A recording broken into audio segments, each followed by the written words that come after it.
Good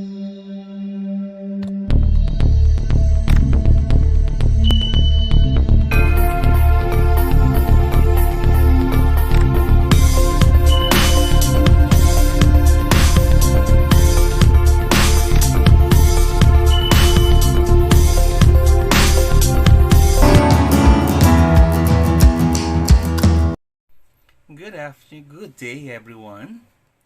Welcome ulit dito sa ating math tutorial.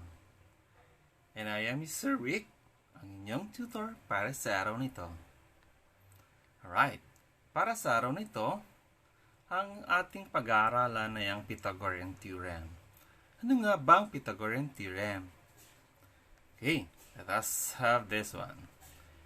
Alright, Pythagorean Theorem is named after Pythagoras, a Greek mathematician of the 6th century before Christ or BC. The Pythagorean theorem can be used to find the missing side length in a right triangle. So, he is Pythagoras. Then, now let us apply that Pythagorean theorem in an example. Okay. Yan. And here it is, the Pythagorean theorem itself. Triangle BCA is a right triangle with leg lengths A and B and hypotenuse length C. Okay, yung maliliit na letra, yun yung mga length, yun yung mga legs ng ating triangle. Okay, as we all know, hypotenuse side is the longest side of a right triangle. Base doon sa ating mga unang pag-aralan. Okay. And the hypotenuse side of a right triangle is always opposite the right angle of a right triangle. Okay. Ito na ang Pythagorean theorem. It says that in a right triangle, the square of the length of the hypotenuse side is equals to the sum of the squares of the lengths of the legs of a right triangle. In symbol, C square is equals to A square plus B square. Now, let us apply that Pythagorean theorem in an example. Let us have example number 1. Alright. So, in the figure, in the figure, C, which is the hypotenuse, measures 13 units, while B is one of the side is 12. Now, let us try to find what is the measurement of the A or the side A using our Pythagorean theorem. Okay, so we have to find A. So, Pythagorean theorem says that C squared is equals to A square plus B square. Therefore, substitute na natin yung values ng C at ng B na meron sa ating problem. Alright, so we have C square, which is 13. So, we have 13 square is equals to A square plus B square, which is the 12 square. Then,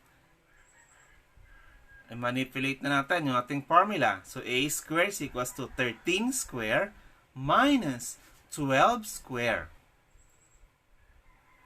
Alright? Then, we have A square is equals to 13 square, which is 169 minus 144. So, we have A square is equals to 25. So, therefore, squaring both sides of the equation of A square is equals to 25. So, we have A is equals to 5. Now, to check that kung tamang ginawa natin, so, we can check if it is correct.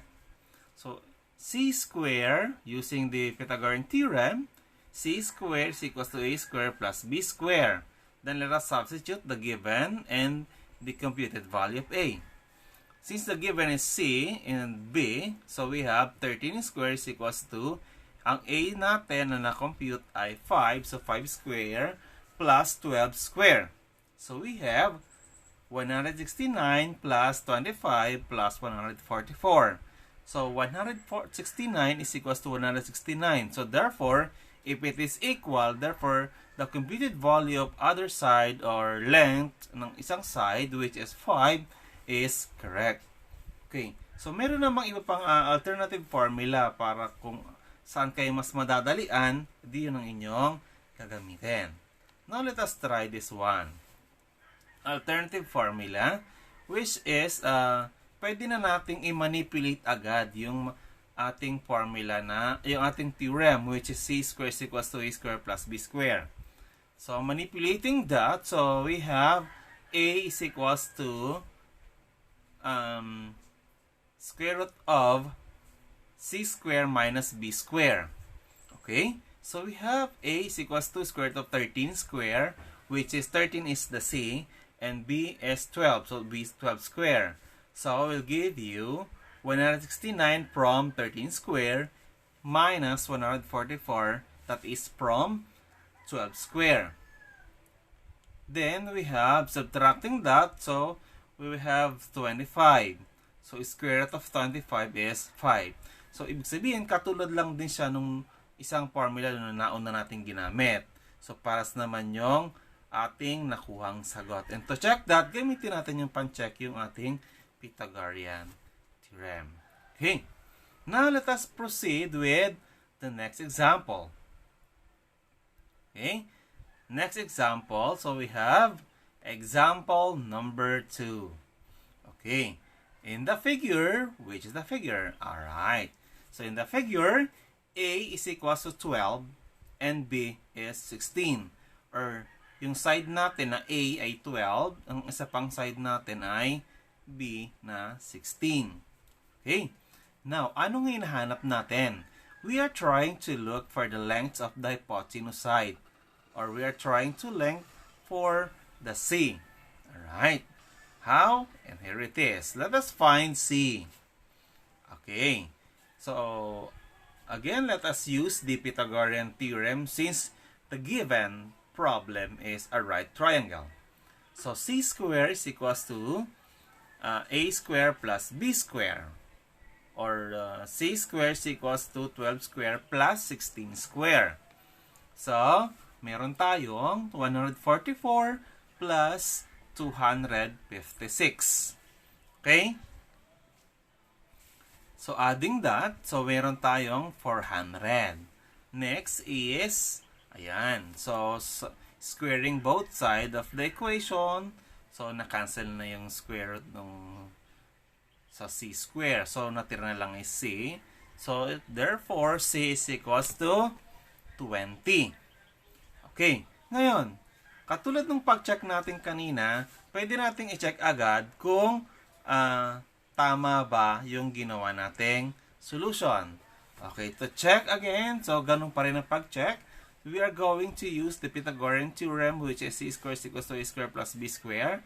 Then, substitute natin yung na-compute natin at yung given. So, ang na-compute natin na value ng c ay 20 at ang value ng a ay 12 at ang value ng b ay 16. So, substitute natin. So, meron tayong 20 square is equals to 12 square plus 16 square. Okay. So, 20 square is 400 while 12 square is 144 and 16 square is 6256. Okay.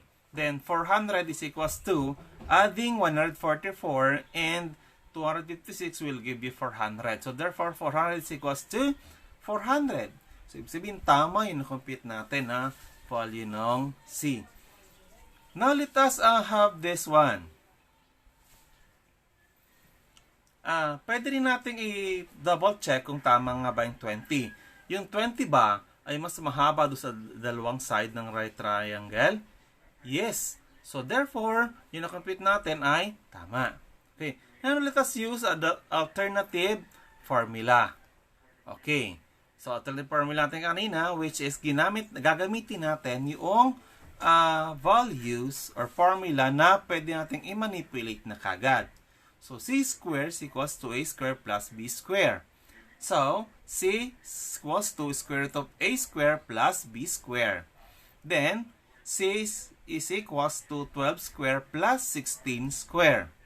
So, c is equals to square root of 144, that is from 12 square plus 256, that is from 16 square.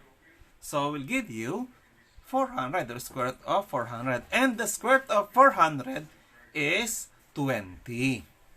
Okay, so tama din. Alin man doon sa dalawang formula ang gamitin mo at mag-arrive ka din naman sa tamang sagot.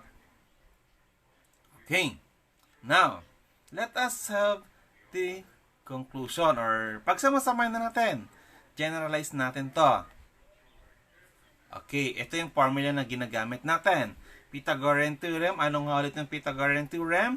The Pythagorean Theorem states that in a right triangle, the squares of the length of the hypotenuse side is equals to the sum of the squares of the length of the legs of a right triangle. Or in symbol, so, c square is equals to a square plus b square. Okay? Dito tayo lagi sa right triangle. Since Pythagorean theorem ito ay applicable lamang sa right triangle. Okay? So, yan. We can generate formula in solving right triangle. Let's say, ang ating Pythagorean theorem, yung una lamang, which is c square is equals to a square plus b square. Now, let us use first. C square is equals to square root of a square plus b square. Saan siya ginagamit? Used for finding the side C or the hypotenuse side of a right triangle. Then, ito namang isa, a is equals to square root of c square minus b square ay ginagamit kapag ang hinahanap natin ay side A or one of the side of a right triangle. Then the other one, which is b is equals to square root of c square minus a square, ay ginagamit naman natin if we are going to solve for the side B or one of the side of a right triangle. Okay? So, lagi natin po, wag pong tatandaan, wag po natin pagpalit-palitin yung mga na-derive natin na formula para mas maiwasan natin ng mga pagkakamali. Muli, magandang araw and happy learning!